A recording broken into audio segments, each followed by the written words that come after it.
नमस्कार साथियों, आज के इस शॉर्ट वीडियो में हम लोग वाइगोस्की जिन्होंने 3 प्रकार के भाषा का जिक्र किया जिससे आपको हिंदी शिक्षण में प्रश्न मिलते हैं उसके बारे में समझते हैं। ठीक है, वाइगोस्की ने जब अपना संज्ञानात्मक विकास सिद्धांत दिया था तो उसमें ही उन्होंने बता दिया था कि बच्चों के संज्ञानात्मक विकास में भाषा एक महत्वपूर्ण योगदान देती है। ठीक है, तो वही देखिएगा, भाषा इन्होंने 3 प्रकार का बताया है। कौन कौन है? पहला था सामाजिक भाषा यानी सोशल लैंग्वेज। 2 साल से बच्चा बोलना शुरू कर देता है।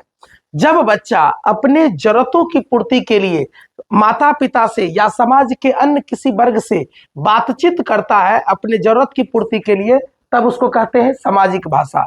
जैसे मम्मी पानी ला, खाना ला, या किसी अन्य बच्चे से कोई चीज मांगना हो या कोई चीज लेना हो, जरूरत की चीज, तब उसके लिए उस जिस भाषा का प्रयोग करता है उसी को कहते हैं सामाजिक भाषा यानी सोशल लैंग्वेज। अब देखिए, निजी वाक्य या इसी को कहते हैं प्राइवेट स्पीच, या 3 साल से बालक बोलना शुरू करता है। निजी वाक्य में क्या करता है बच्चा?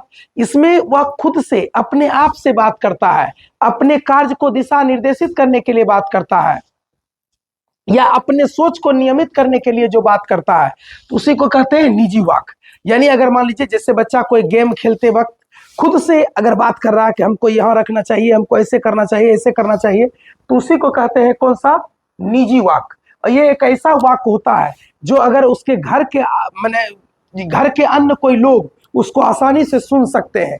बात वो खुद से कर रहा है लेकिन आप अगर अगल बगल में है तो आप समझ जाइएगा कि वो आवाज के साथ बात करता है, तब उसी को कहते हैं निजी वाक्य। ठीक, अब देखिएगा, यही जो है निजी वाक्य ही आगे चलकर धीरे धीरे मौन हो जाती है, तब उसी को कहते हैं मौन आंतरिक भाषा या सीधे आंतरिक भाषा। इसको साइलेंट इनर स्पीच। या 7 साल से बोलना शुरू करता है।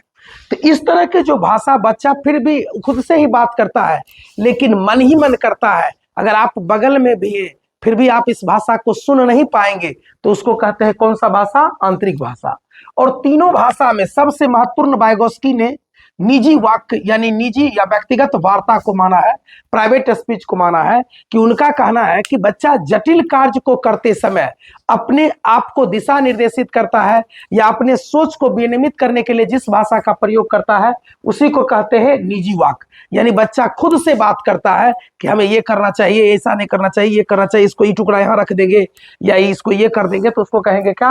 यानी कि प्राइवेट स्पीच। ठीक है, जैसे देखिएगा, एक प्रश्न दिया था कि एक बच्ची अपने घर में कपड़े को तह करते हुए खुद से बात कर रही थी, उसकी माँ सुन ली, तो वह किस भाषा का प्रयोग कर रही थी? तो माँ सुन ली मतलब वह निजी वाक्य का प्रयोग कर रही थी। अगर उसकी माँ नहीं सुन पाती और अपने खुद से बात करती, मन ही मन करती, तब वह कौन भाषा होता? आंतरिक भाषा होता। ठीक है,